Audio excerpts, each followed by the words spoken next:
जय माता दी।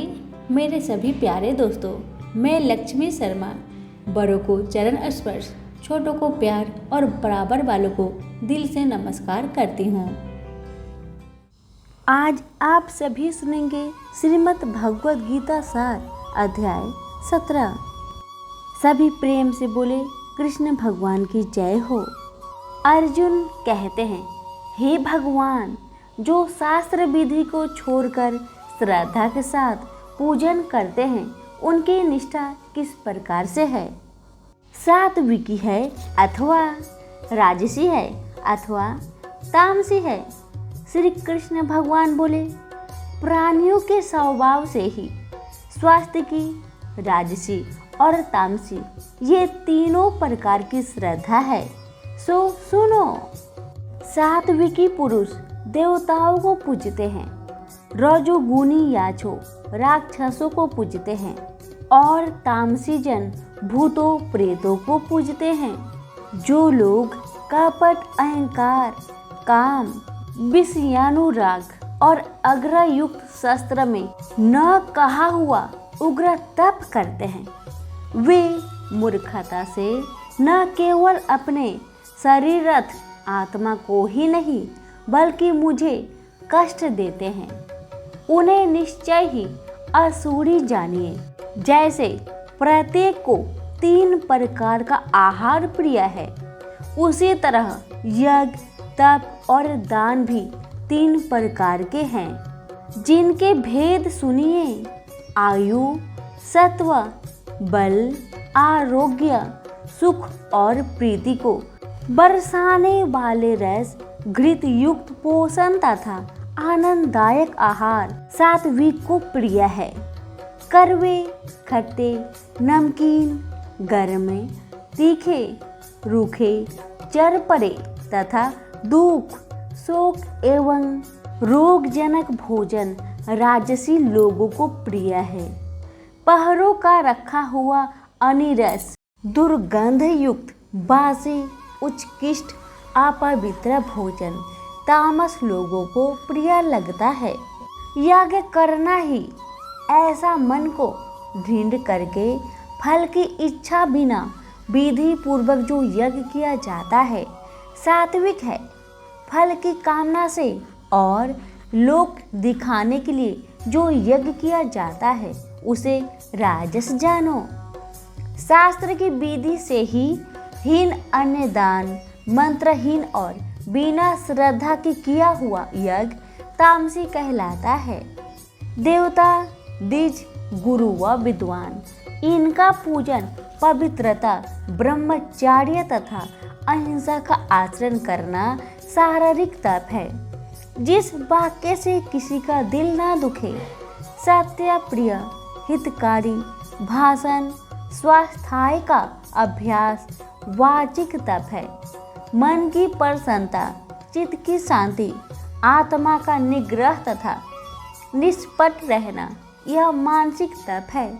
यह तीनों प्रकार के तप यदि श्रद्धा से फल की इच्छा त्याग कर और योग युक्त होकर किए जाए तो सात्विकी तप कहलाता है। अनित्य और शासक तप राजस है। जो दुरूह आत्मा को कष्ट देकर वह दूसरे के नाश के लिए किया जाए उसे तामस तप कहते हैं। जो फल की इच्छा त्याग उत्तम बुद्धि से उत्तम स्थान में सत्पात्र से बदले में कोई वस्तु लेने की इच्छा बिना दिया जाता है उसे सात्विक दान कहते हैं। जो दान प्रत्युपकार अथवा किसी फल की इच्छा से कलेश पूर्वक दिया जाता है उसे राजस दान कहते हैं। ओम, तत् और सत ये 3 ब्रह्म के नाम हैं। इन्हीं से आदि काल में ब्रह्मांड और वेद है। इसी से ज्ञानी पुरुष यज्ञ, दान तथा तप आदि शास्त्रोक्त क्रियाओं करते हैं। ओमकार उच्चारण सद्भाव एवं साधु भाव से किया जाता है तथा मंगलादिक कर्म में भी सत शब्द का उच्चारण करते हैं। यज्ञ तप और दान में जो निष्ठा है उसे सत्य कहते हैं, और ईश्वर प्राप्ति के अर्थ जो कर्म है यह भी सत्य कहते हैं। हे पार्थ, श्रद्धा रहित दान तप तथा अन्य जो कर्म किए जाते हैं वे असत कहलाते हैं। वाहन इस लोक में न परलोक में हितकारी है। यहीं पर हमारी 17वां अध्याय समाप्त हुआ। अब हम सुनेंगे 17वें अध्याय का महात्म्य। सभी प्रेम से बोले श्री लक्ष्मी नारायण जी की जय हो। श्री लक्ष्मी नारायण जी बोले, मंडलिप नाम देश में दुशासन नाम का राजा था, और एक राजा किसी और देश का राजा था। उन्होंने आपस में शर्त बंधी की, हाथी लड़ाए जाए और जिसका हाथी जीते तो यह अमुक धन लेगा। तब दूसरे राजा का हाथी जीता और दुशासन का हारा। कुछ ही दिनों पीछे वह हाथी भी मर गया तो राजा को बड़ी चिंता हुई। एक तो द्रव गया, दूसरे हाथी मरा, तीसरे लोगों में हंसी हुई, इसमें निंदा हुई। इसी चिंता में राजा मर गया।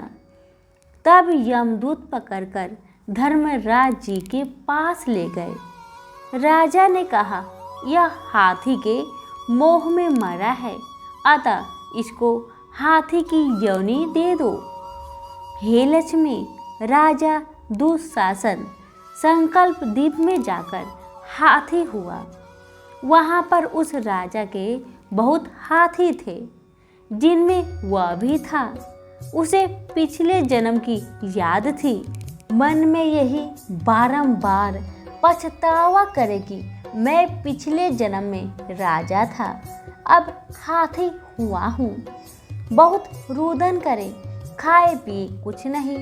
इतने में एक साधु आया और उसने राजा को एक श्लोक सुनाया। राजा बहुत प्रसन्न हुआ और कहा, हे संत जी, कुछ मांगो। उसने कहा, और सब कुछ मेरे पास है, किंतु एक हाथी नहीं है। राजा ने यह सुनकर वही हाथी दे दिया। ब्राह्मण उसे अपने घर ले आया, हाथी को दाना दिया, वह नहीं खावे, पानी भी नहीं पीवे। रुदन कर मन में सोचे, कोई ऐसा होवे जो मुझे इस योनि से छुड़ावे। उस साधु ने महावत को बुलाकर पूछा, इस हाथी को क्या दुख है? खाता पीता कुछ नहीं। महावत ने देखकर कहा, कुछ रोग नहीं है। तब साधु ने राजा से कहा, हाथी खाता पीता कुछ नहीं, खरा खरा रुदन करता है। यह सुनकर राजा स्वयं देखने को आया। राजा ने अच्छे अच्छे वैद्य तथा महावत बुलाए और उनको हाथी दिखाया। उन्होंने देखकर कहा, हे राजन, इसको कोई मानसिक दुख है, देह का कोई दुख नहीं। तब राजा ने कहा, हे हाथी, तू ही बोल, तुझे क्या दुख है? परमेश्वर की शक्ति से मनुष्य की बोली में हाथी ने कहा, हे राजन, तू बड़ा धर्मज्ञ है और यह ब्रीप भी बड़ा बुद्धिमान है। इसके घर का अन्न नहीं खावे, जो बड़ा धर्मात्मा हो, मुझे क्यों मिले? तब साधु ने कहा, हे राजन, अपना हाथी लो। राजा ने कहा, दान किया हुआ मैं नहीं फेरता, यह हाथी मरे या जीवे। तब हाथी बोला, हे संत, तू मत घबरा, तेरे घर में कोई गीता जी की पोथी हो तो मुझे 17वें अध्याय का पाठ सुना दे। तब उस साधु ने ऐसा ही किया।